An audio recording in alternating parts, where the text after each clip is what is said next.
Hello दोस्तों, एक बार फिर से स्वागत है आप सभी का हमारे YouTube channel study point coaching में बने रहने के लिए। दोस्तों, आज की वीडियो में हम आपको क्लास 10th के सब्जेक्ट बायोलॉजी के ऑब्जेक्टिव बताऊंगा। तो दोस्तों, आप लोग वीडियो को शुरू से अंत तक देखना और सभी प्रश्नों को याद कर लेना। ये प्रश्न काफी आपके मैट्रिक एग्जाम के लिए इंपॉर्टेंट है, जो आपका 2024 में पूछे जाने वाले प्रश्नों की आप सभी के सामने लेकर आ गए हम। तो दोस्तों, आप लोग शुरू से अंत तक वीडियो में बने रहे, पूरे बारीकी से क्वेश्चन को देखने का प्रयास कीजिए। इस साल भी आपको पक्का का 400 से ज्यादा नंबर लाने से कोई नहीं रोक सकता, इसलिए दोस्तों आप पूरे क्वेश्चन बारीकी से देखते, 400 से ज्यादा नंबर आपका आने वाला है।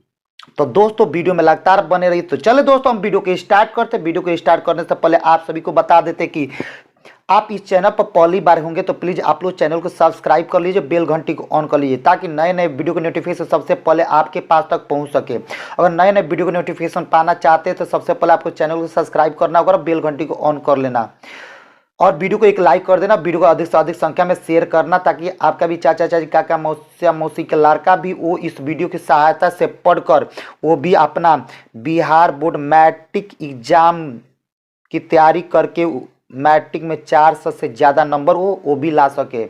इसलिए दोस्तों, आप लोग अधिक से अधिक वीडियो को शेयर करना भूले मत, अधिक से अधिक शेयर करिए, तभी तो उसका भी क्या 400 से ज़्यादा नंबर आएगा, तो आएगा आपके गांव और का मोहल्ले और क्या जिला और ब्लॉक और का आपके देश का नाम रोशन होगा और अपने माता पिता का नाम रोशन करेगा। तो इसलिए दोस्तों, आप लोग वीडियो को अधिक से अधिक संख्या में शेयर करें। तो चले दोस्तों, इस वीडियो के मेरा पहला प्रश्न है, बोल रहा है, पहला प्रश्न दिया है, बोलता है कि मनुष्य में डबल ए कैपिटल में एक्स ओ गुणसूत्र रहने पर क्या होता है। यानी बोलता है कि मनुष्य में डबल एक्स और एक्स ओ गुणसूत्र रहने पर क्या होता है। तो ऑप्शन नंबर ए में दिया सामान्य नर, यानी सामान्य नर होगा। बी में बोलते सामान्य मादा होगा, और सी में दिया है कि असामान्य नर या क्लाइनेफेल्टर सिंड्रोम, और डी में दिया है कि असामान्य मादा टर्नर सिंड्रोम। तो दोस्तों, इसका सही जवाब होगा मेरा ऑप्शन नंबर हो जाएगा इसका डी, यानी सही जवाब होगा ऑप्शन नंबर डी, यानी बोलता है असामान्य मादा टर्नर सिंड्रोम। तो दोस्तों, इसका करेक्ट आंसर होगा क्या ऑप्शन नंबर डी। तो चले दोस्तों, इस वीडियो के मेरा दूसरा प्रश्न है।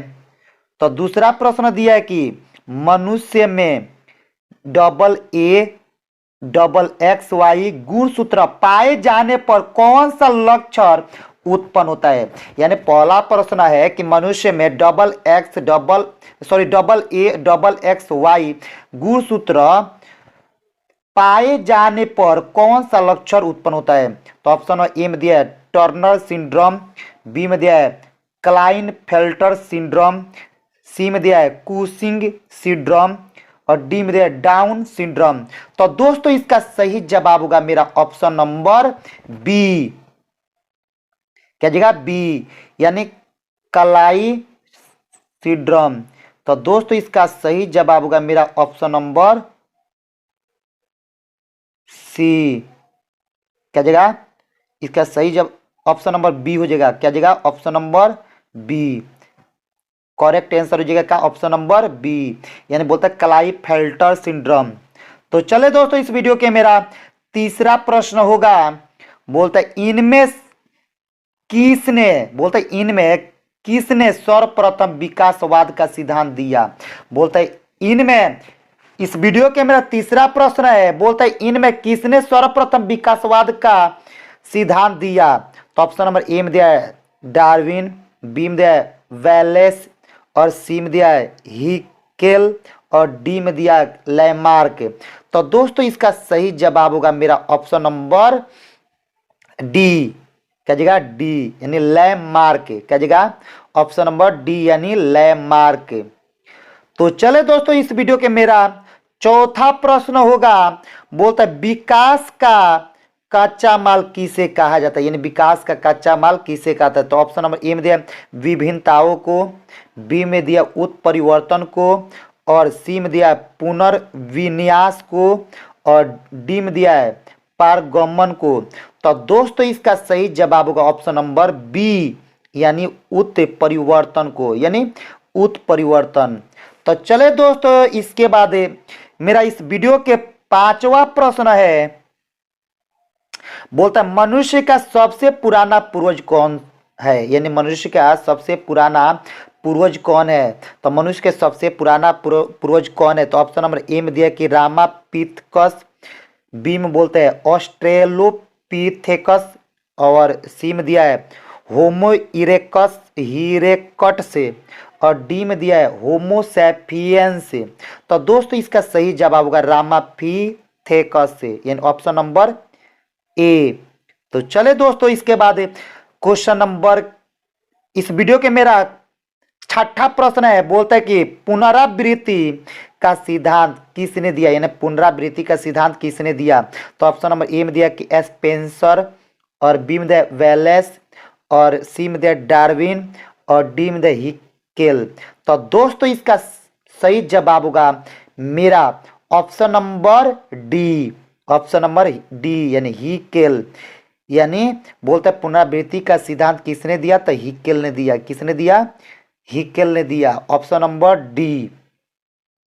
तो चले दोस्तों, इस वीडियो के मेरा 7वां प्रश्न है, बोलता है कि लैमार्क के सिद्धांत का क्या नाम है, लैमार्क के सिद्धांत का क्या नाम है। तो ऑप्शन नंबर ए में दिया पुनरावृत्ति का सिद्धांत, बी में दिया है हस्तगत लक्षणों की आनुवंशिकता, और डी में दिया प्राकृतिक चयन, और डी में दिया है सर्वानुकूलन का जीवन सस्ता।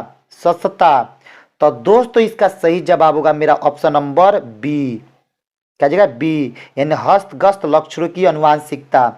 तो चले दोस्तों, इसके बाद मेरा इस वीडियो के मेरा 8वां प्रश्न है।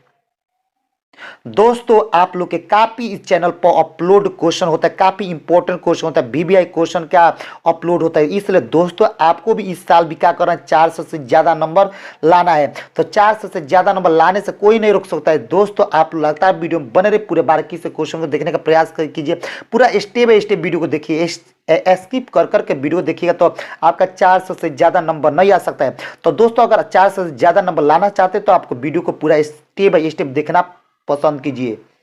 तो चले दोस्तों, इस वीडियो के मेरा 8वां प्रश्न है, बोलता है निम्न में से, क्या बोलता है, निम्न में से कौन समूह में केवल जैव निम्नीकरणीय पदार्थ है। यानी बोलता है निम्न में से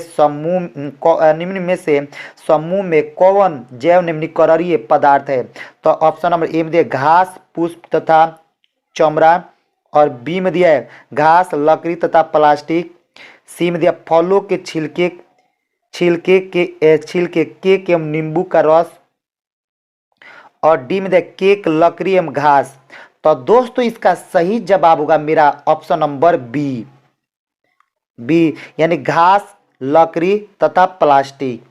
तो चले दोस्तों, इस वीडियो के मेरा 9 नंबर प्रश्न है, बोलता है निम्न में कौन आहार श्रृंखला का निर्माण करते हैं। यानी बोलता है निम्न में से कौन आहार श्रृंखला का निर्माण करते हैं। तो ऑप्शन नंबर ए में दिया कि घास, गेहूं तथा आम, ऑप्शन नंबर बी में दिया घास, बकरी तथा मानव, सी में दिया बकरी, गाय तथा हाथी, और डी में दिया घास, मछली तथा बकरी।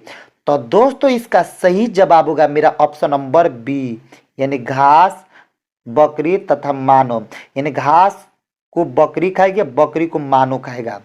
तो चले दोस्तों, इसके बाद इस वीडियो के मेरे 11 नंबर प्रश्न है।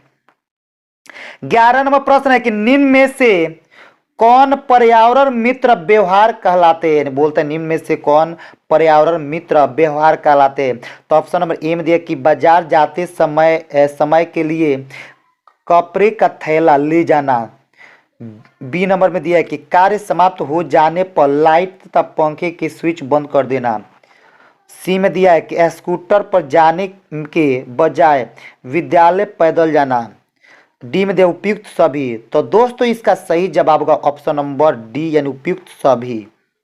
तो चले दोस्तों, इसके बाद इस वीडियो के मेरे 11 नंबर प्रश्न है, बोलता है कि निम्न में कौन आहार श्रृंखला की कड़ियों के सही क्रम को दर्शाता है। यानी बोलता है निम्न में कौन आहार श्रृंखला की कड़ियों के सही क्रम को दर्शाता है।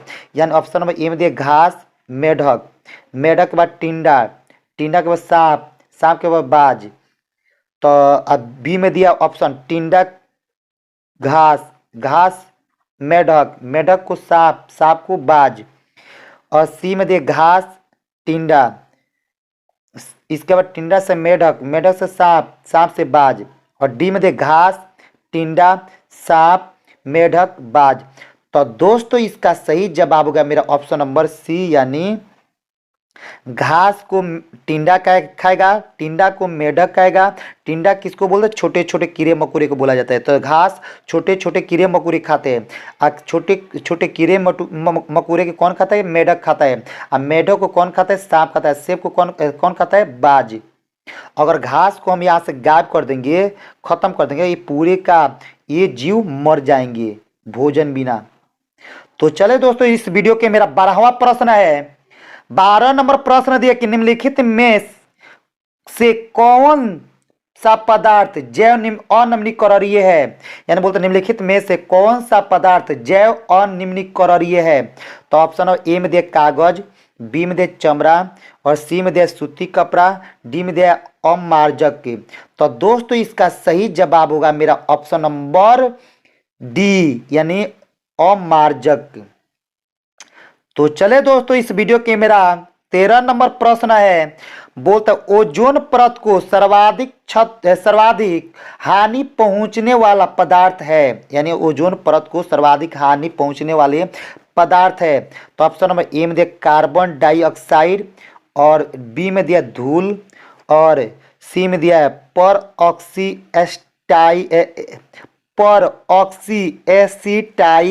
नाइट्रेट, और डी में दिया है क्लोरोफ्लोरोकार्बन। तो चले दोस्तों, इसका सही जवाब होगा 13 नंबर के मेरा ऑप्शन नंबर डी, यानी क्लोरोफ्लोरोकार्बन करेक्ट आंसर होगा। यानी ओजोन परत को सर्वाधिक हानि पहुंचाने वाला कौन सा पदार्थ है? तो क्लोरोफ्लोरोकार्बन। तो चले दोस्तों, इसके बाद इस वीडियो के मेरा 14वां प्रश्न है।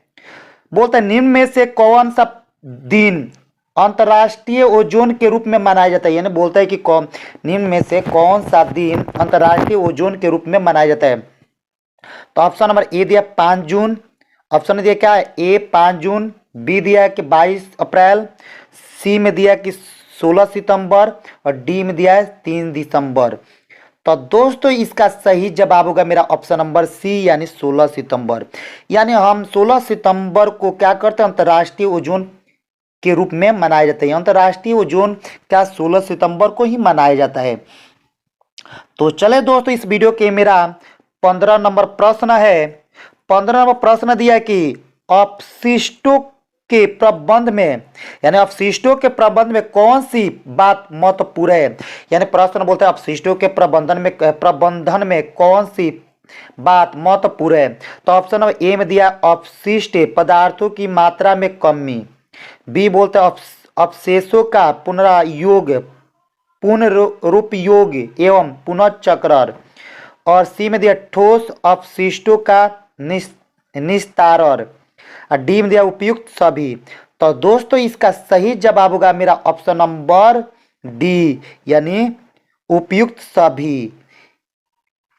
इसके बाद दोस्तों इस वीडियो के मेरा 16 नंबर प्रश्न है। 16वां प्रश्न है कि उच्च तापमान पर, यानी उच्च तापमान पर अपशिष्टों को जलाने की प्रक्रिया कहलाते हैं। तो ऑप्शन ए में दिया है लैंड फिलिंग, बी में दिया अवसादन, और सी में दिया दहन, और डी में दिया शोधन। तो दोस्तों इसका सही जवाब हो गया मेरा ऑप्शन नंबर सी, यानी दहन। करेक्ट आंसर होगा ऑप्शन नंबर सी, यानी दहन। तो चले दोस्तों, इस वीडियो के मेरा 17 नंबर प्रश्न है।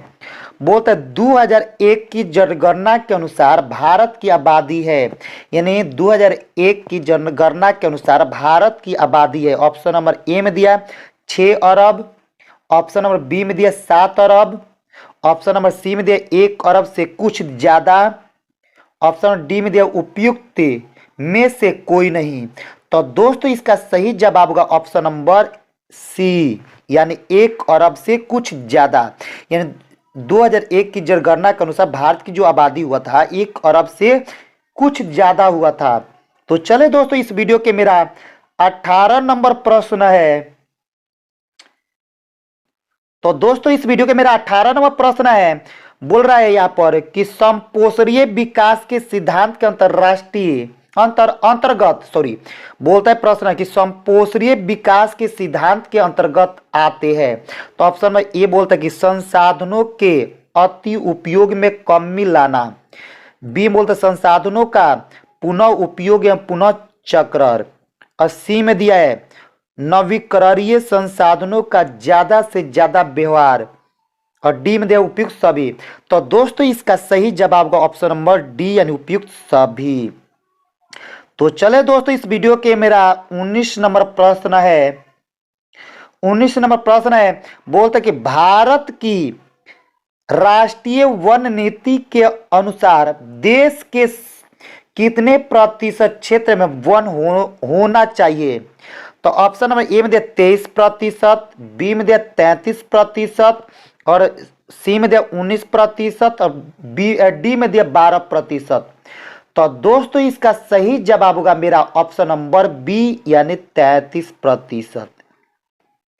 दिया है प्रश्न कि वन वृक्षों को काटने से रोकने एवं पर्यावरण संरक्षण के लिए उत्तराखंड के हिमालय के पर्वतीय इलाके में क्या किया गया जन आंदोलन किस नाम से जाना जाता है। यानी 20 नंबर प्रश्न है, बोलते वन वृक्षों को काटने से, यानी बोलते वन वृक्षों को काटने से रोकने पर्यावरण संरक्षण के लिए उत्तराखंड के हिमालय के पर्वतीय इलाके में किया गया तो जन आंदोलन किस नाम से जाना गया। तो दोस्तों इसका ऑप्शन नंबर इसका दिया है ए ऑपिको आंदोलन, बी दिया चिपको आंदोलन, और सी दिया नर्मदा बचाओ आंदोलन, डी दिया है कि गंगा मुक्त आंदोलन। तो दोस्तों इसका सही जवाब होगा मेरा ऑप्शन नंबर बी यानी चिपको आंदोलन। किसके नाम से? चिपको आंदोलन के नाम से जाना गया। तो चले दोस्तों इस वीडियो के मेरा 21 नंबर प्रश्न है, बोलता है बेतला राष्ट्रीय उद्यान किस राज्य में अवस्थित है। यानी बेतला राष्ट्रीय उद्यान किस राज्य में अवस्थित है। तो ऑप्शन नंबर ए दिया बिहार, बी दिया झारखंड, सी दिया अरुणाचल प्रदेश, और डी दिया राजस्थान। तो दोस्तों इसका सही जवाब होगा मेरा ऑप्शन नंबर बी। क्या जगह इसका सही जवाब होगा ऑप्शन नंबर बी। क्या जगह झारखंड, क्या जगह झारखंड। बेतला राष्ट्रीय उद्यान किस राज्य में अवस्थित है। तो झारखंड राज्य में क्या है अवस्थित है। किस राज्य में? झारखंड राज्य में। तो चले दोस्तों इस वीडियो के मेरा 22 नंबर प्रश्न है। 22 नंबर प्रश्न दिया है कि पौधों की जड़ों में जल को बूंदों के रूप में उपलब्ध कराने की सिंचाई विधि को क्या कहते हैं। यानी प्रश्न बोलते हैं पौधों की जड़ों में जल को बूंदों के रूप में उपलब्ध कराने की सिंचाई विधि को क्या कहते हैं। तो ऑप्शन नंबर ए दिया सूक्ष्म धार सिंचाई, बी बोलता है लिफ्ट सिंचाई, और सी बोलता है लघु सिंचाई, और डी बोलता है ड्रिप सिंचाई। तो दोस्तों इसका सही जवाब होगा ऑप्शन नंबर डी यानी ड्रिप सिंचाई। किसके नाम से जानते हैं? ड्रिप सिंचाई। यानी पौधों की जड़ों में जल की बूंदों के रूप में उपलब्ध कराने की सिंचाई विधि को कहते हैं हम ड्रिप सिंचाई कहते हैं। कौन सी सिंचाई बोलते हैं? ड्रिप सिंचाई। तो चले दोस्तों इस वीडियो के मेरा 23 नंबर प्रश्न होगा। तो 23 नंबर प्रश्न बोलता है भूजल पुनर्भरण में निम्न विधि सहायक हो सकती है। यानी बोलता है भूजल पुनर्भरण में निम्न विधि सहायक हो सकती है। तो ऑप्शन नंबर ए में दिया है कि वर्षा जल संचयन, बी में दिया है जलागम प्रबंध, और सी में दिया वनों की कटाई पर रोक, और डी में दिया उपयुक्त सभी। तो दोस्तों इसका सही जवाब होगा उपयुक्त सभी। तो चले दोस्तों, इस वीडियो के मेरा 24 नंबर प्रश्न है। बोलता है तमिलनाडु में प्राचीन तालाबों को किस नाम से पुकारा जाता है। यानी तमिलनाडु में प्राचीन तालाबों को किस नाम से पुकारा जाता है। तो ऑप्शन नंबर ए में दिया कुंडी, बी में दिया एरी, और सी में दिया पार, और डी में दिया आगोर। तो दोस्तों इसका सही जवाब होगा मेरा ऑप्शन नंबर बी यानी एरी। यानी तमिलनाडु में प्राचीन तालाबों को एरी के नामों से पुकारा जाता है। तो चले दोस्तों, इस वीडियो के मेरा 25 नंबर प्रश्न है कि सरदार सरोवर बांध किस नदी पर बनाया गया। यानी सरदार सरोवर बांध किस नदी पर बनाया गया। तो इसका ऑप्शन नंबर ए दिया तुंगभद्रा नदी, बी दिया कावेरी नदी, और सी दिया नर्मदा नदी, और डी दिया है सुवर नदी यानी सुवर रेखा नदी, सुवर रेखा नदी। तो दोस्तों इसका सही जवाब होगा मेरा ऑप्शन नंबर सी यानी नर्मदा नदी। यानी सरदार सरोवर बांध वो किस नदी पर बनाया गया था। सरदार सरोवर बांध किस नदी पर बनाया गया था। तो नर्मदा नदी पर। नर्मदा नदी पर सरदार सरोवर बांध को बनाया गया था। तो चले दोस्तों, इसके बाद इस वीडियो के मेरा 26 नंबर प्रश्न है। बोलते हैं कि नर्मदा बचाओ आंदोलन का नेतृत्व किसने किया था। ये नर्मदा बचाओ आंदोलन का नेतृत्व किसने किया था। तो ऑप्शन में ए दिया चंडी प्रसाद भट्ट, बी दिया अमृत देवी, और सी दिया मेघा पाटकर, और डी दिया सुंदर लाल बहुगुणा। तो दोस्तों इसका सही जवाब होगा मेरा ऑप्शन नंबर सी होगा यानी मेघा पाटकर। क्या होगा इसका सही जवाब होगा ऑप्शन नंबर सी यानी मेघा पाटकर। ये नर्मदा बचाओ आंदोलन का नेतृत्व मेघा पाटकर ने किया था, मेघा पाटकर ने।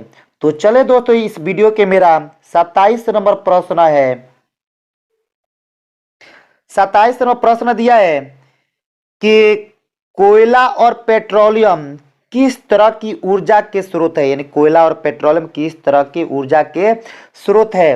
तो दोस्तों ऑप्शन नंबर ए दिया है नवीकरणीय, और बी दिया अनवीकरणीय, और सी दिया अपारंपरिक, और डी दिया है प्रदूषण मुक्त। तो दोस्तों इसका सही जवाब होगा मेरा ऑप्शन नंबर बी। क्या जगह ऑप्शन नंबर बी यानी अनवीकरणीय। क्या जगह अनवीकरणीय, ऑप्शन नंबर बी होगा अनवीकरणीय। तो चले दोस्तों, इस वीडियो के मेरा 28 नंबर प्रश्न है। 28 नंबर प्रश्न देखिए ऊर्जा के गैर परंपरागत स्रोत है। यानी ऊर्जा के गैर परंपरागत स्रोत है। तो ऑप्शन नंबर ए में दिया सौर ऊर्जा, बी में दिया भूतापीय ऊर्जा, और सी में दिया पवन ऊर्जा, और डी में दिया उपयुक्त सभी। तो दोस्तों इसका सही जवाब होगा मेरा ऑप्शन नंबर डी यानी उपयुक्त सभी। उपयुक्त सभी यानी ऊर्जा के गैर परंपरागत स्रोत क्या है। सौर ऊर्जा है, भूतापीय ऊर्जा है, और पवन ऊर्जा, ये तीनों है। तो चले दोस्तों, इस वीडियो के मेरा 29 नंबर प्रश्न है। 29 नंबर प्रश्न आपका दिया है। 29 नंबर प्रश्न दिया है। बोलता है प्रश्न 29 नंबर के पर्यावरण अधिनियम। क्या बोलता है प्रश्न कि पर्यावरण अधिनियम किस वर्ष पारित किया गया। यानी पर्यावरण अधिनियम किस वर्ष पास किया गया था। तो ऑप्शन नंबर ए में दिया 1986 ईस्वी में, ऑप्शन नंबर बी दिया 1981 ईस्वी में, ऑप्शन नंबर सी दिया 1980 ईस्वी में, ऑप्शन नंबर डी दिया 1974 ईस्वी में। तो दोस्तों इसका सही जवाब होगा मेरा ऑप्शन नंबर ए यानी 1986। यानी 1986 में पर्यावरण अधिनियम को पास किया गया था। तो चले दोस्तों, इस वीडियो के मेरा 30 नंबर प्रश्न का मस्तिष्क उत्तरदायी है। यानी मस्तिष्क उत्तरदायी है। ऑप्शन नंबर ए बोलते हैं सोचने के लिए, बी बोलते हैं हृदय स्पंदन के लिए, सी बोलते हैं शरीर का संतुलन बनाने के लिए, डी बोलते हैं उपयुक्त सभी। तो दोस्तों इसका सही जवाब होगा मेरा ऑप्शन नंबर सी यानी शरीर का संतुलन बनाने के लिए। मस्तिष्क जो होता है शरीर का संतुलन बनाने के लिए होता है। तो चले दोस्तों, इसके बाद इस वीडियो के मेरा 31 नंबर प्रश्न है। बोलता है किसके प्रयोग से खरपतवारों उन्मूलन होता है। यानी किसके प्रयोग से खरपतवारों का उन्मूलन होता है। तो ऑप्शन नंबर ए में दिया है इंडोल एसिटिक एसिड, और बी में दिया है एब्सिसिक एसिड, और सी में बोलता है फेनॉक्सी एसिटिक एसिड, और डी में दिया इनमें से कोई नहीं। तो दोस्तों इसका सही जवाब होगा ऑप्शन नंबर सी, यानी फेनोऑक्सी एसिटिक एसिड। यानी फेनोऑक्सी एसिटिक एसिड जो होता है वो क्या माने उसी का प्रयोग करके हम खरपतवारों को क्या हटा सकते हैं। तो चले दोस्तों इस वीडियो के मेरा 32 नंबर प्रश्न होगा। बोलते हैं कौन कलिकाओं और बीजों का सुस्थितीकरण के लिए उत्तरदायी है। यानी 32 नंबर इस वीडियो के मेरा प्रश्न है कि कौन कलिकाओं और बीजों का सुस्थितीकरण के लिए उत्तरदायी है। यानी ऑप्शन नंबर ए में दिया साइटोकाइनिन, ऑप्शन नंबर बी में दिया एबेसिसिक एसिड, और सी में दिया इथिन, और डी में दिया उपयुक्त सभी। तो दोस्तों इसका सही जवाब होगा मेरा ऑप्शन नंबर बी, यानी एबेसिसिक एसिड। तो चले दोस्तों इस वीडियो के मेरा 33 नंबर प्रश्न है, किसके छिड़काव से फल धीमी गति से पकता है। यानी किसके छिड़काव से फल धीमी गति से पकता है। यानी ऑप्शन नंबर ए में दिया कैपिटल में ए, कैपिटल में बी, कैपिटल में ए। फिर दिया है क्या ऑप्शन नंबर बी में जिबरेलिन, सी में दिया है कैपिटल में आई, डबल कैपिटल में ए, डी में दिया है कि साइटोकाइनिन। तो दोस्तों इसका सही जवाब होगा मेरा ऑप्शन नंबर बी, यानी जिब्रेलिन। जिब्रेलिन के छिड़काव से मेरे फल क्या होते हैं, धीमी गति से पकती है। यानी जब जिब्रेलिन का छिड़काव करेंगे तो फल का धीमा गति से पकेगा, धीरे धीरे। इसके बाद दोस्तों इस वीडियो के मेरा 34 नंबर प्रश्न है कि पीयूष ग्रंथि मस्तिष्क के किस भाग से जुड़ी रहती है। यानी पीयूष ग्रंथि मस्तिष्क के किस भाग से जुड़ा रहता है। तो दोस्तों इसका सही जवाब होगा मेरा ऑप्शन नंबर ए क्या हो जाएगा ए। यानी ऑप्शन नंबर ए में बोलता है हाइपोथैलेमस, और बी में बोलता है एपिथैलेमस, और डी में बोलता है सी में बोलता है ऑप्टिकल थैलेमस थैलेमाई, और बी में बोलता है सेरेब्रम। तो दोस्तों इसका सही जवाब होगा ऑप्शन नंबर क्या ए। इसके बाद दोस्तों इस वीडियो के मेरा 35 नंबर प्रश्न है, बोलता है किस हार्मोन का एक निश्चित टारगेट अंग नहीं है। किस हार्मोन का एक निश्चित अंग टारगेट अंग नहीं है। तो ऑप्शन नंबर ए में बोलता है ग्रोथ हार्मोन, बी में बोलता है कि ऑक्सीटोसिन, और बी सी में बोलता है भासोप्रेसिन, और डी में बोलता है इनमें से कोई नहीं। तो दोस्तों इसका सही जवाब होगा मेरा ऑप्शन नंबर ए, यानी ग्रोथ हार्मोन। ग्रोथ हार्मोन का एक निश्चित टारगेट अंग नहीं है। तो चले दोस्तों इसके बाद इस वीडियो के मेरा 36 नंबर प्रश्न है। तो 36वां प्रश्न है कौन हार्मोन दूध का निर्माण करता है। यानी कौन सा हार्मोन दूध का निर्माण करता है। तो ऑप्शन नंबर ए में दिया FSH, बी में दिया LH, और सी में दिया TSH, और डी में दिया प्रोलैक्टिन। तो उसका सही जवाब होगा मेरा ऑप्शन नंबर क्या जाएगा ए, सॉरी ऑप्शन नंबर क्या जाएगा डी हो जाएगा। क्या जाएगा इसका आंसर होगा डी, यानी प्रोलैक्टिन। क्या जाएगा प्रोलैक्टिन।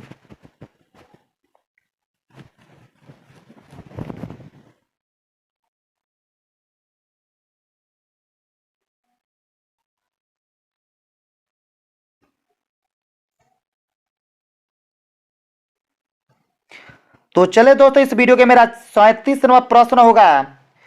37वां प्रश्न दिया है कि दानवाकार शरीर किस हार्मोन के अतिस्राव से उत्पन्न होता है। यानी दानवाकार जो होता है उस शरीर किस हार्मोन के अतिस्राव से उत्पन्न होता है। तो ऑप्शन नंबर ए में दिया TSH, और बी में दिया थायरोक्सिन, और सी में दिया GH, और डी में दिया ACTH।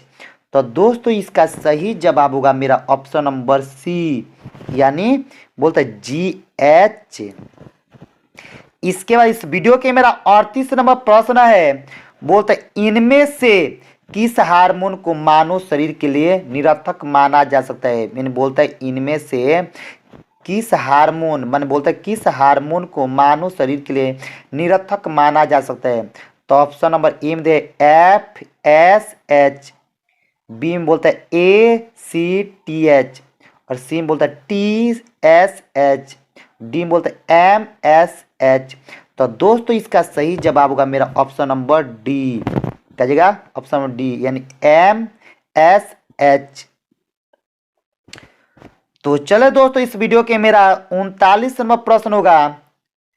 बोलता है किसकी कमी से डायबिटीज इंसिपिडस रोग की उत्पत्ति होती है, यानी किसकी कमी से बोलता है कि डायबिटीज इंसिपिडस रोग की उत्पत्ति होती है। तो ऑप्शन नंबर ए में दिया है इंसुलिन, और बी में दिया है आपका ग्लूकोज, और सी में दिया कि ऑक्सीटोसिन और डी में दिया भासोप्रेसिन। क्या दे डी में दिया भासोप्रेसिन। तो दोस्तों इसका सही जवाब होगा मेरा ऑप्शन नंबर, तो दोस्तों इसका सही जवाब होगा मेरा ऑप्शन नंबर क्या जगह डी यानी भासोप्रेसिन। यानी भासोप्रेसिन की कमी से डायबिटीज इंसिपिडस रोग की उत्पत्ति होती है। तो चलो दोस्तों इस वीडियो के मेरा 40 नंबर प्रश्न है।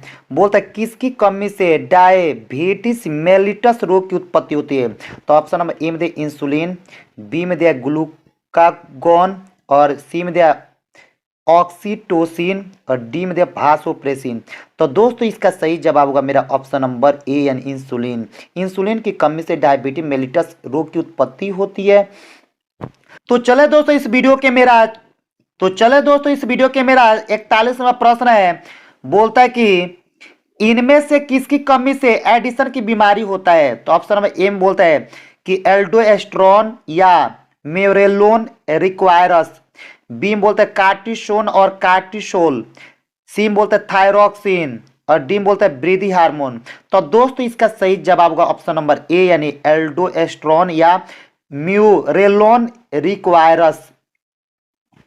तो चले दोस्तों इसके बाद मेरा क्वेश्चन नंबर 42 है। इस वीडियो के 42 नंबर प्रश्न है। बोलता है 42 नंबर प्रश्न दिया है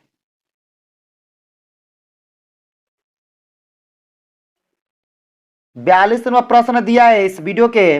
बोलता है इनमें से किसकी अधिकता से ग्रेव की बीमारी उत्पन्न होती है। बोलता है इनमें से किसकी अधिकता से ग्रेव की बीमारी उत्पन्न होती है, यानी अधिक बढ़ जाने से ग्रेव की बीमारी उत्पन्न होती है। तो ऑप्शन नंबर ए बोलते हैं एल्डोस्टेरोन, बी बोलते हैं कार्टिसोन और कार्टिसोल, सी बोलते हैं थायरोक्सिन, और डी बोलते हैं वृद्धि हार्मोन।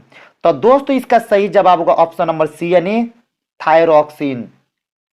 तो चले दोस्तों इस वीडियो के मेरा 43 नंबर प्रश्न है। बोलता है किस हार्मोन की कमी से नटापन उत्पन्न होता है, यानी किस हार्मोन की कमी से नटापन उत्पन्न होता है। तो ऑप्शन नंबर ए बोलता है एल्डोस्टेरोन, बी बोलता है कि कार्टिसोन और कार्टिसोल, सी बोलता है थायरोक्सिन, और डी बोलता है वृद्धि हार्मोन। तो दोस्तों इसका सही जवाब होगा मेरे ऑप्शन नंबर डी यानी वृद्धि हार्मोन। तो चले दोस्तों इस वीडियो के मेरा 44 नंबर प्रश्न है। बोला 44 नंबर घेघा या गलखंड या ग्वाइटर रोग की उत्पत्ति कैसे होती है। घेघा या गलखंड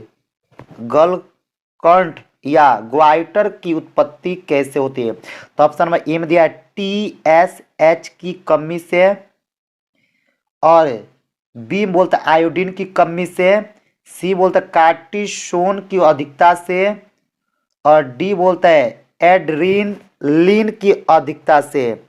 तो दोस्तों इसका सही जवाब होगा मेरा ऑप्शन नंबर बी यानी आयोडीन की कमी से। यानी आयोडीन की कमी से घेघा या गलखंड या ग्वाइटर रोग की उत्पत्ति होती है। किसकी कमी से, आयोडीन की कमी से। ऑप्शन नंबर बी होगा सही करेक्ट। तो चले दोस्तों इस वीडियो के मेरा 45 नंबर प्रश्न है। बोलता है कि बच्चों में क्रेटिनिज्म या बड़ों में मिक्सेडीमा नाम रोग कैसे उत्पन्न होती है। यानी बोलता है कि बच्चों में क्रेटिनिज्म या बड़ों में मिक्सेडीमा नाम रोग कैसे उत्पन्न होती है। तो ऑप्शन नंबर ए में दिया थायरोक्सिन की अधिकता से, बी में दिया थायरोक्सिन की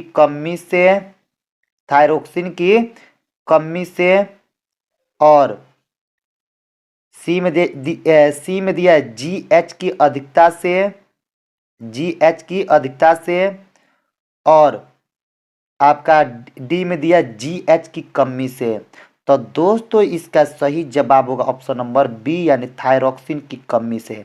इन थायरॉक्सिन की कमी से बच्चों में क्रेटिजिनम या बड़ों में मिक्सेडिमा नामक रोग क्या होता है, उत्पन्न होता है। तो चले दोस्तों इस वीडियो के मेरा 46 नंबर प्रश्न है। बोलता है ल्यूटिनाइजिंग, क्या बोलता है, ल्यूटिनाइजिंग हार्मोन का क्या नाम है, यानी ल्यूटिनाइजिंग हार्मोन का क्या नाम है। तो ऑप्शन नंबर ए में दिया है, बोलता है दूध का निर्माण, सॉरी क्वेश्चन बोलता है कि ल्यूटिनाइजिंग हार्मोन का क्या काम है। तो ऑप्शन नंबर ए में दिया है दूध का निर्माण, बी में दिया है अंडो उत्सर्जन, और सी में दिया सहायक लैंगिक लक्षणों की उत्पत्ति, और डी में दिया इनमें से कोई नहीं। तो दोस्तों इसका सही जवाब होगा मेरा ऑप्शन नंबर बी एंड अंडो उत्सर्जन। इसके बाद मेरा क्वेश्चन नंबर 47 है इस वीडियो के कि तंत्रिका तंत्र की उत्पत्ति किससे होती है, तंत्रिका तंत्र की उत्पत्ति किससे होती है। तो ऑप्शन नंबर ए में बोलते हैं एक्टोडर्म, बी में बोलते हैं मिजोडर्म, और सी में बोलते हैं एंडोडर्म, और डी में बोलते हैं कि सभी से। तो दोस्तों इसका सही जवाब होगा मेरा ऑप्शन नंबर ए यानी एक्टोडर्म। इसके बाद दोस्तों इस वीडियो के मेरा 48 नंबर प्रश्न है। 48वां प्रश्न दिया है कि मस्तिष्क को घेरने वाली झिल्लियों को क्या कहते हैं, यानी मस्तिष्क को घेरने वाली झिल्लियों को क्या कहते हैं। तो ऑप्शन नंबर ए में दिया, बोलता है ट्यूनिका एल्ब्यूजिनिया, क्या बोलता है, ऑप्शन नंबर ए में बोलता है ट्यूनिका एल्ब्यूजिनिया, और इसके बाद दिया है ऑप्शन नंबर बी में यूनिका प्रोप्रिया, क्या बोलते हैं, यूनिका प्रोप्रिया। इसके बाद ऑप्शन नंबर दिया है आपका सी में लैमिना प्रोप्रिया, और डी में दिया मेनिनजेज, क्या दिया मेनिनजेज। तो दोस्तों इसका सही जवाब होगा मेरा ऑप्शन नंबर डी यानी मेनिनजेज।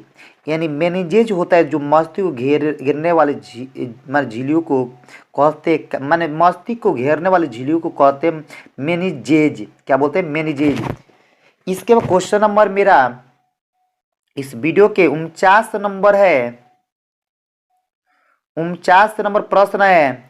बोलते हैं मानव में कितने जोड़े स्पाइनल तंत्रिका पाए जाते हैं, मानव में कितने जोड़े स्पाइनल तंत्रिका पाए जाते हैं। तो ऑप्शन नंबर ए में दिया 10 जोड़े, बी में बोलता है कि 12 जोड़े, और सी में बोलता है 21 जोड़े, और डी में बोलता है 43 जोड़े। तो दोस्तों इसका सही जवाब होगा 21 जोड़े, यानी ऑप्शन नंबर डी सी क्या जगह सी होगा। यानी इसमें क्या होता है, मानव में यानी 23 जोड़े क्या होता है, तंत्रिका पाए जाते हैं, 23 जोड़े क्रेनियल 23 जोड़े स्पाइनल तंत्रिका पाए जाते हैं, स्पाइनल। तो दोस्तों इस वीडियो के मेरा लास्ट प्रश्न है, बोलते हैं कि मानव में कितने जोड़े क्रेनियल तंत्रिका पाए जाते हैं, और बोलते हैं मानव में कितने जोड़े क्रेनियल तंत्रिका पाए जाते हैं। तो ऑप्शन नंबर ए में बोलते हैं 10 जोड़े, और बी में बोलते हैं 12 जोड़े, और सी में बोलते हैं 21 जोड़े, और डी में बोलते हैं कि 43 जोड़े, 47 जोड़े, सॉरी 37 है।